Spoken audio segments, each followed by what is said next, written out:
Hey guys, I just need to talk. Talking into this camera and then posting it is one of the ways I come back to myself, come back to my center. It's one of the ways that I reconnect to my power.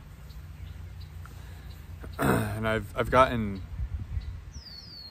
the divine gift, I've received the divine gift of meeting some of my more disembodied aspects of my psyche, of my personality. Like, I think I've cultivated this space to where I can go deep. I don't want to get bitten by a mosquito or a fly. I feel like I've cultivated this space where I can really go deep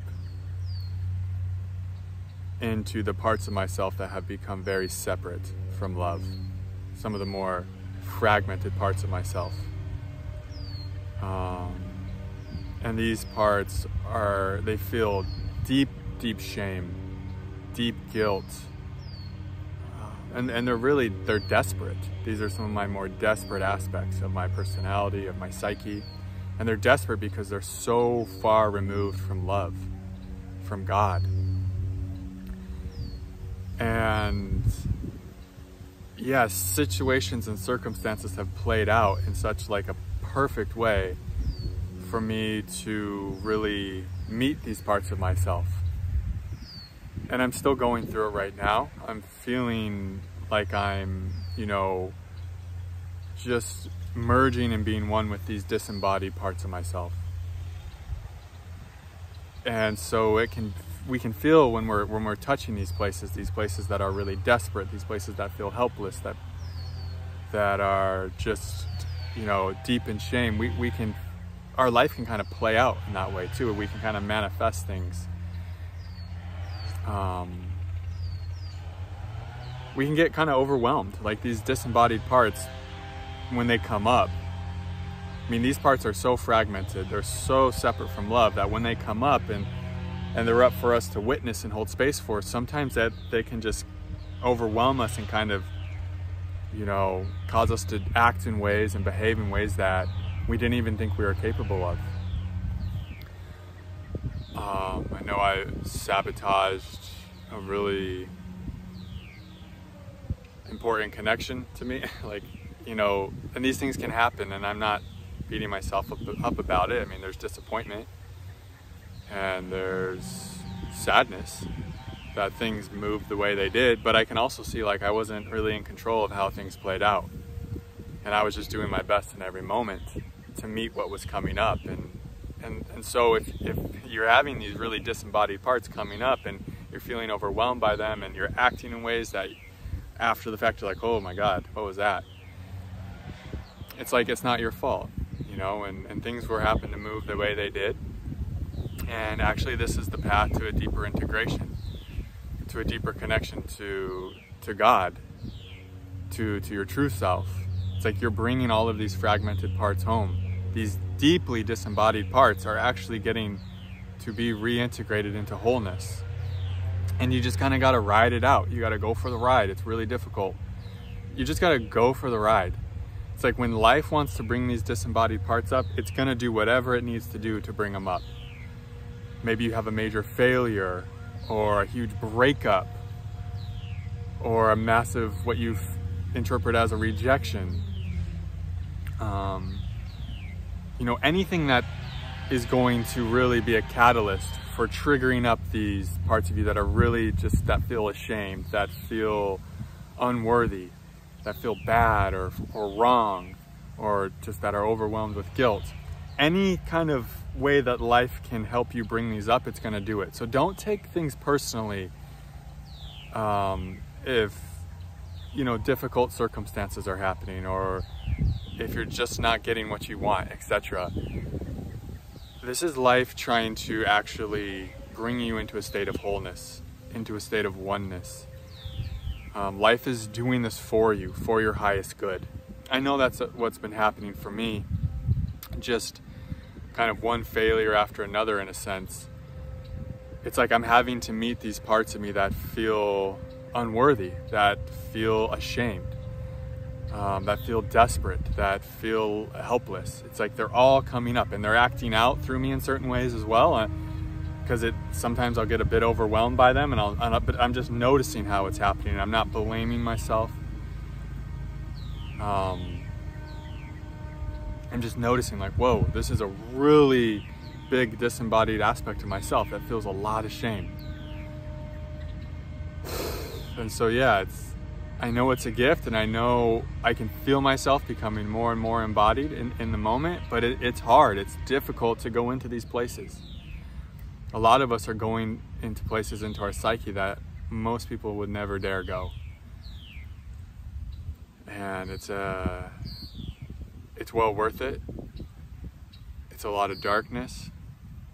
It can be downright scary. I know it can be very scary to go in these places. That's why most people just repress these places and just stay the hell away from them any way they can.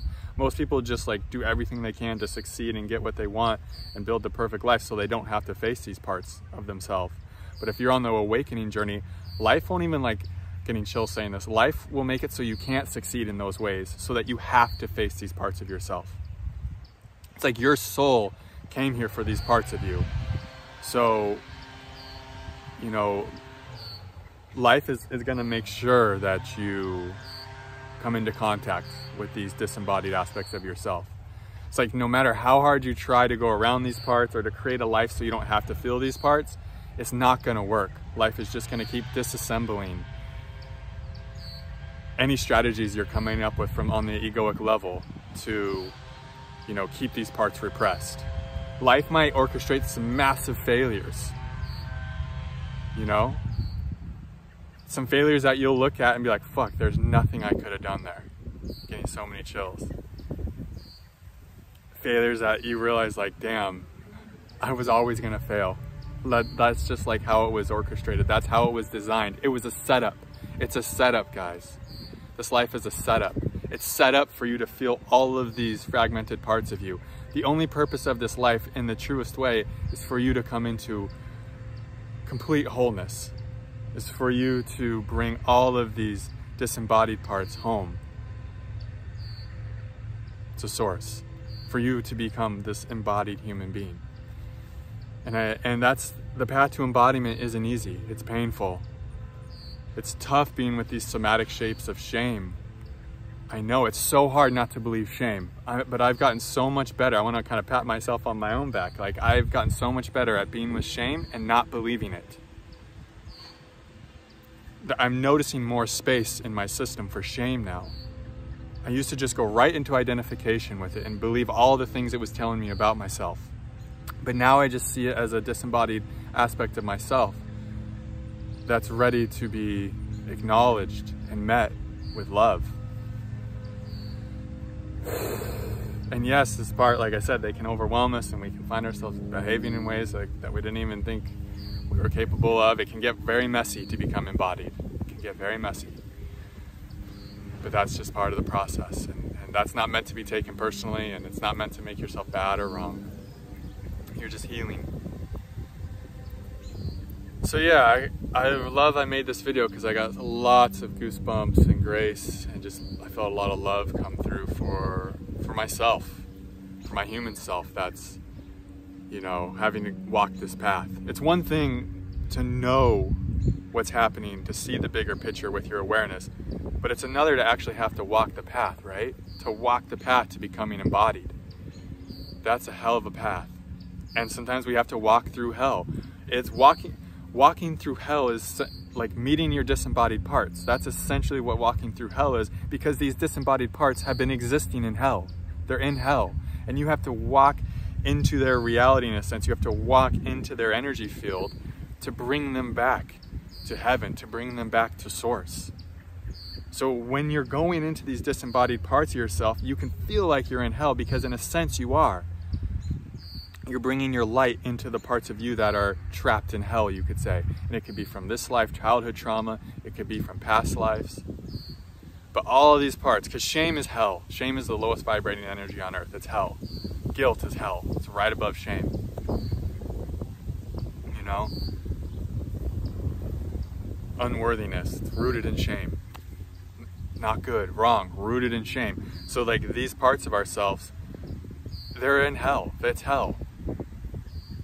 But your light is strong enough now that you get to go into the places within you that are residing in hell, and you get to liberate them from that hell that they're residing in. And so your energy field is just becoming more and more light, more and more healed, more and more of heaven. And I know this, I know because I've been feeling so much light going through me recently in the weeks leading up to this last kind of, you know, deep plunge into my disembodied parts. It's like I know I was cultivating all this light so that I could go into these places and liberate these places. And it's like that's what this is a sign of. You have the light, you have the support to liberate these parts of yourself. And forgive yourself as you're liberating them. Forgive yourself for what's happening and what's going on. It's not personal. It's just life kind of sorting you out. In a sense, it's like life's just doing it. We're all in the blender, you know? More and more, it's just life. So, yeah, it felt good for me. Fuck, that felt good. So thank you for witnessing. Wow, it's really good to reconnect with you guys.